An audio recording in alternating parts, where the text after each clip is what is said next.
how are you doing? Today it's time for another straight to the playlist video in which I go through the releases from artists I follow that came out in February. I'm talking to you about whether they're going straight to my playlist or not. That's the explanation. At the end of last month's video, I said that there was something in the air for February. I just felt good vibes, but I was so correct. I'm not gonna spoil you any of my thoughts on any of the songs I released, but like, great month for music this month. Timestamps are in the description if you want to click around to whatever you're interested in. But let's talk about the songs that came out this month, starting off with the short and sweet deluxe version by Sabrina Carpenter. There were only 5 new songs, I believe. Let me just quickly check. Yes, 5 new songs. So I didn't really feel the need to do a separate video because that's not a lot. So we're just gonna go over them right now. Starting off at 15 minutes. I really enjoyed this song. This is one that even before listening to, I saw a lot of hype around online from like other people that already listened to it, because it's just a really fun song. It's very tongue-in-cheek because of like its messaging of like, you know, it plays on the concept of like 15 minutes of fame and her catapultation into popularity this past year. And I just think it is so cleverly written and definitely shows off just Sabrina's wit really well, and I really like it. I really do. Then we have the iconic Please Please Please by Sabrina Carpenter featuring Dolly Parton. When I saw this on the track listing for the deluxe, I nearly screamed because you want to talk to me about Dolly Parton and Sabrina Carpenter joining forces, 2 icons. Oh, loving it. Honestly, I love this. I've seen a lot of like mixed responses to this online. I mean, the only critique of this I have understood is that they would have preferred if Dolly was on Sharpest Stool, which, you know, I understand, but like Please Please Please is the hit, so it also makes sense to do a remix of that. And just, they sound so good on it and it's so fun. And like, yes, maybe like, I don't know, I wouldn't say necessarily it is like, you know, perfection or anything. I do get that, but it is just a great addition to the original, if that makes sense. And I just had fun with it.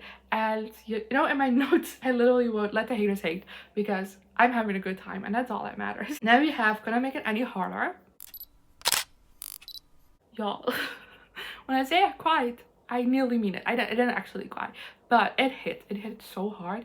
And again, it is kind of a bit of a double entendre song where I feel like if you're not listening properly, I feel like this song very much sounds dirty and sounds like Sabrina's typical, but it is Sabrina's typical, as in it's devastating. Have you heard the music I sent? That album is mostly devastating. I don't know how only the horny songs with that got picked up, although I do love nonsense, I do. But Sabrina also knows how to break someone's heart, and this is it. Like, it hits so close, and it's so gorgeous. It also has Hopelessly Devoted to You vibes, especially in the chorus. I just really love, like, I love Sabrina's cover of that song, so definitely love that those vibes are also included in this song, and I just love it so much. Then we have Busy Woman. This one was released as kind of like a digital release back when the album originally came out. You could buy like a digital version of the album with the song on it. That makes sense. And people have been going crazy with the song. She's also sung it live on tour a couple of times. I have kind of avoided listening to it because I had a feeling it was gonna be in the deluxe, and I kind of wanted to experience it like that for the first time. I'm really glad I did, because this is so good. It's not my favorite of the deluxe tracks, but it is a really good song, and I definitely get why everybody has been so crazy about it, because it is just a really fun time. And then lastly, you have Bad Reviews. And the only thing I wrote in my review, actually, aka my notes for this video, is absolutely gorgeous, because it is. It is stunning. And yes, that's kind of all I gotta say about it. So let's move on to Rollercoaster by Perrie. This one is also really exciting. I do have to say, the other option we had, because Perrie let her release for the fans, and I like both snippets, I do, but it was said that would be like a Valentine's release, and I feel like the other song had more Valentine's vibes. But Rollercoaster is still a really fun song. It's one that gets stuck in your head, and it has, and it's just really fun, really kind of like lovey-dovey, and I don't know, I'm loving the direction Perrie is going in right now. And then we have the surprise announcement of the month, at least for me. I was gagged, and that's Selena Gomez's new album in March. I Said I Love You First with Blanco, and we got a song for that, Scared of Loving You. We got it together with the announcement, and I already am just like in love with this album, and I've only heard one song of it, because this this just hit me in every right feeling. This reminded me of why I've been a Selena Gomez fan since I was like, what, 6 years old? I don't know. I've been a Selena fan for a really long time. Like that has dictated my personality since the beginning. So, and I just sometimes you need to be reminded of why you love your favorite artist. I don't know why, especially Selena, because she's been like very quiet on the music front lately. And this just immediately reminded, like, this is so beautiful, so vulnerable as well, but it's also so lovely and so sweet, and I truly am in love with it. And of course, we also the week after got another song from the album, and it's Coming When You Break Up with Gracie Abrams as well. Yup. I have to say, Gracie Abrams is another artist that has been exploding in the past year or so, especially this year. I feel like since we've hit 2025, it's been a bigger explosion than before, but still. And she has a song with Taylor Swift, which I didn't like.